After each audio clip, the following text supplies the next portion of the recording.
l'avez sûrement deviné, aujourd'hui nous allons parler de la Maserati 4200.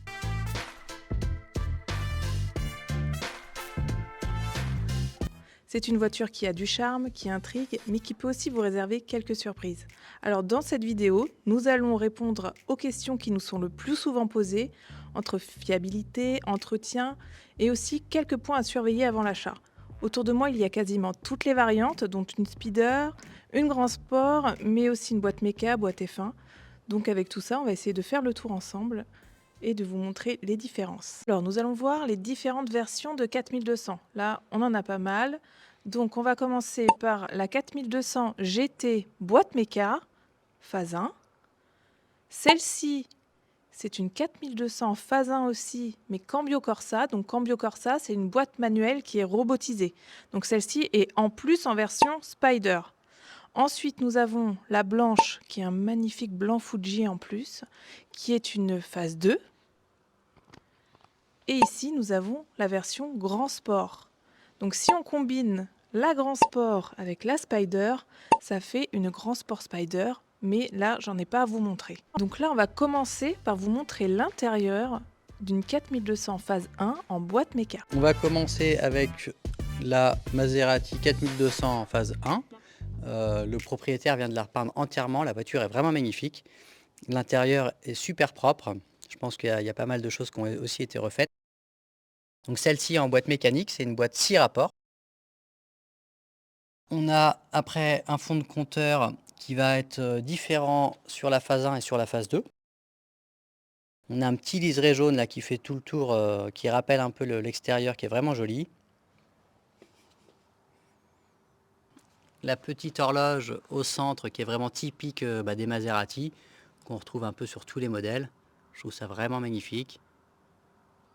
La console centrale, donc ça voilà, ça a tendance à avoir les boutons qui collent. Là-dessus, sur ce modèle, ça a été refait. Elle est vraiment, vraiment propre.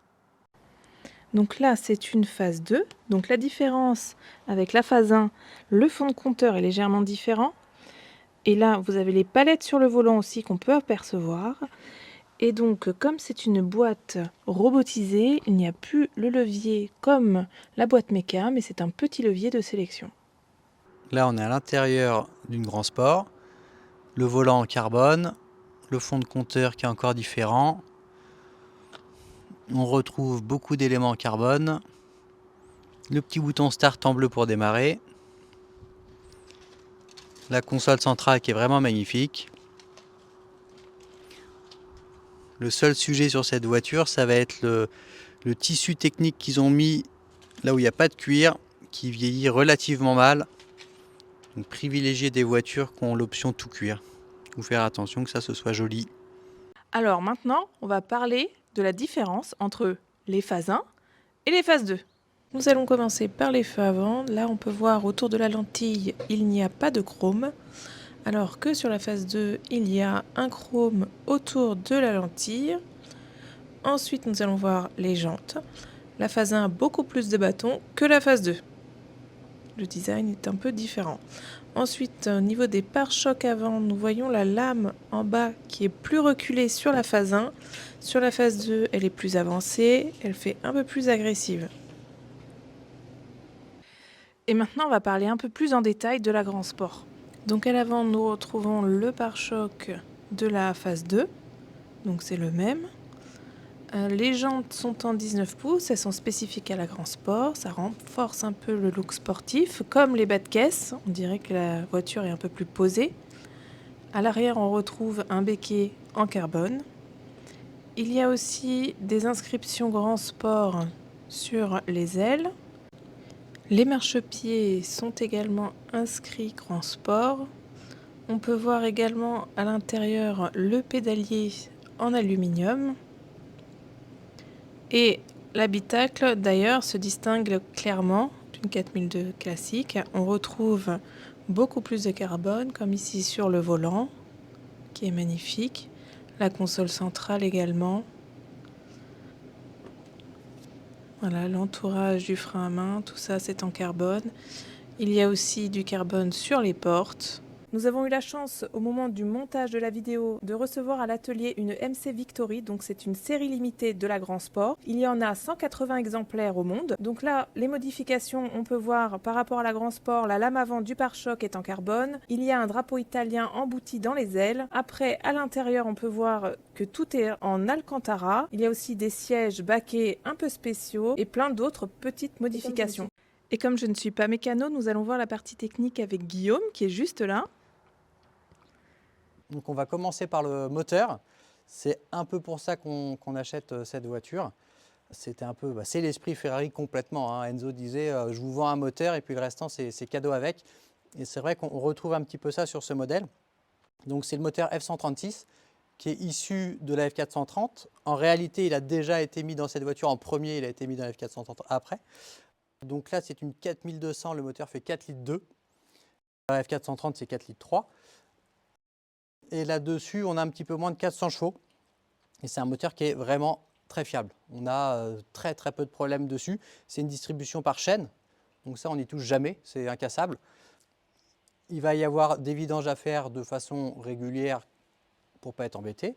Et après, c'est bougie tous les 50 000 km, courroie accessoire de temps en temps. Et sinon, il n'y a vraiment rien à faire. Il est ultra fiable. Il arrive qu'on retrouve des claquements à froid sur ce véhicule. Donc si c'est assez léger, il n'y a pas de problème. Après, par contre, si ça claque vraiment fort, ça induit des problèmes de variateur de phase. C'est assez rare sur les 4200 par rapport à d'autres Maserati, mais ça peut arriver quand même. On a de façon assez récurrente des fuites d'huile sur les joints de couvre-culasse. Donc les couvre-culasses, c'est les parties rouges. Pas hésiter à regarder un petit peu en dessous ou passer le doigt pour voir si on retrouve de l'huile qui va couler après sur l'échappement, donc ça peut faire aussi des odeurs d'huile.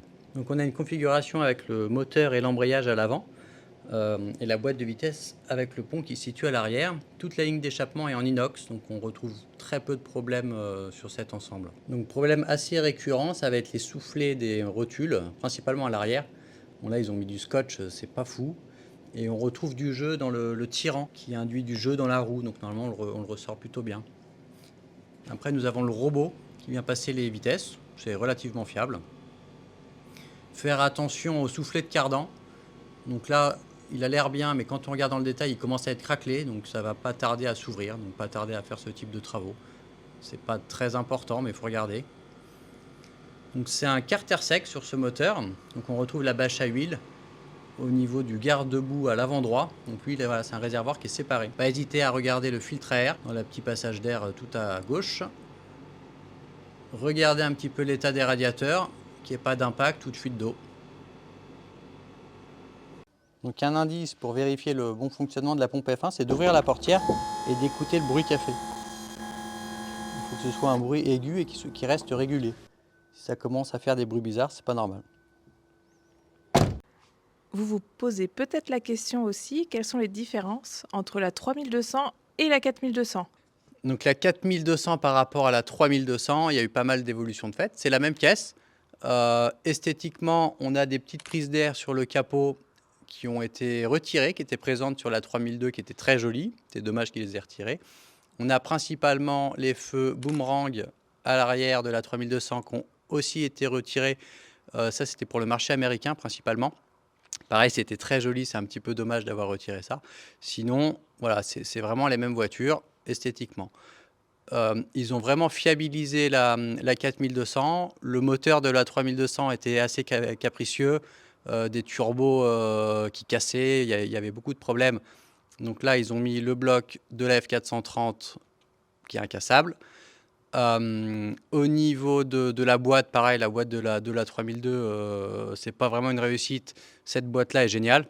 Il y a eu aussi des gros progrès de fait sur l'électronique. Il y a encore pas mal de choses à revoir, mais rien à voir avec la 3200, c'est une voiture avec laquelle on tombait en panne. On tombe en panne. En 4200, ça reste assez rare de tomber en panne et de rester au bord de la route. On va tomber en panne de plein de trucs à l'intérieur de la voiture, mais ça ne va pas empêcher de rouler. Avant de passer à la suite, faisons un rapide point. Entre la phase 1 et la phase 2, les différences sont principalement esthétiques, pare-choc, jantes, etc. Et la gestion de la boîte F1 a été légèrement améliorée, mais le système reste globalement le même. Mais alors, qu'est-ce qu'on reproche souvent à la 4200 ? D'abord, une suspension jugée un peu souple, elle peut vite faire bateau. Ensuite, les boutons intérieurs collent, une vraie signature italienne de l'époque, et malheureusement ce problème existe aussi chez Ferrari. Et enfin, un passage de vitesse parfois lent ou brutal, qu'on vous détaillera plus en profondeur dans une prochaine vidéo. Mais la bonne nouvelle, c'est que tous ces points se corrigent facilement à l'atelier.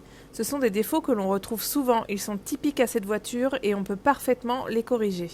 Alors oui, ces défauts se corrigent facilement, mais on peut aussi aller plus loin. Guillaume en parle justement avec Cédric à propos des modifications qu'ils ont faites sur ces 4002 pour un usage circuit. On finit la vidéo sur les 4200. Je voulais vous présenter les deux 4200 que j'ai préparées. Une pour moi et une pour un client. Je vais le laisser s'exprimer sur la voiture, qui vous dise un petit peu tout ce qu'on a fait dessus. Alors, enfin, tout ce qu'on a fait dessus, tout ce que tu as fait dessus, Oui. parce que moi j'ai quand même deux mains gauches. Le projet a commencé il y a à peu près une année. C'est ça. L'idée, c'est que moi j'avais pas fait de circuit depuis longtemps, et puis je suis passé d'un monde plutôt allemand à un monde italien grâce à cet individu. Grâce ou de ma faute, on verra ça plus tard. Ou à cause. Et puis rapidement est venue l'idée extrêmement réfléchie et complètement débile de faire du circuit avec ce genre d'engin. Donc comme on était des adeptes tous les deux du full stock, on a tout de suite commencé à mettre des jantes et des ailerons, à tout vider, etc. Quand je dis on, c'est toujours toi. Hein, Et c'est oui, mais projet commun. Et puis bah, voilà, on est arrivé à faire deux voitures qui marchent même très bien. Et je t'en remercie, l'instant, j'en c'est bien. profite. Voilà, donc projet débile. On vous recommande vraiment de le faire. C'est une belle aventure, autant mécanique qu'administrative. Hein, c'est très très drôle. Et puis bah, moi, en tout cas, je n'ai qu'une adresse pour faire ce genre de projet, c'est Méca Passion. Voilà. C'est gentil.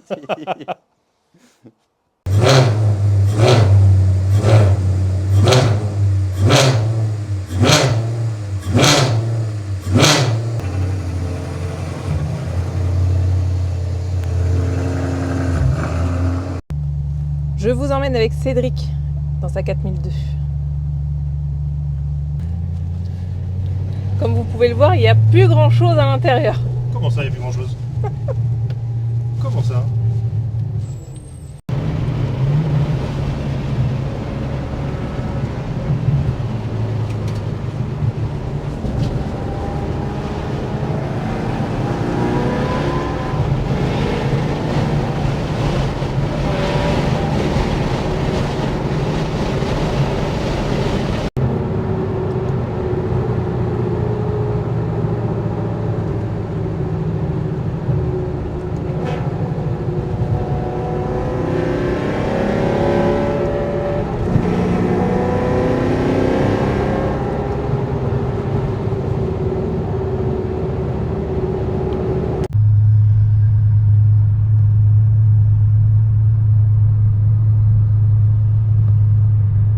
On espère que cette vidéo vous aura permis d'y voir plus clair sur la 4200 et qu'elle vous aura appris 2-3 trucs.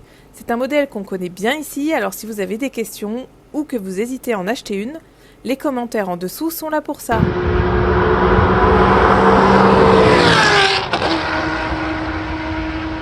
On lit tous vos messages, donc si vous avez des questions, des retours ou d'autres modèles que vous aimeriez qu'on vous présente, dites-le en commentaire, on vous répondra.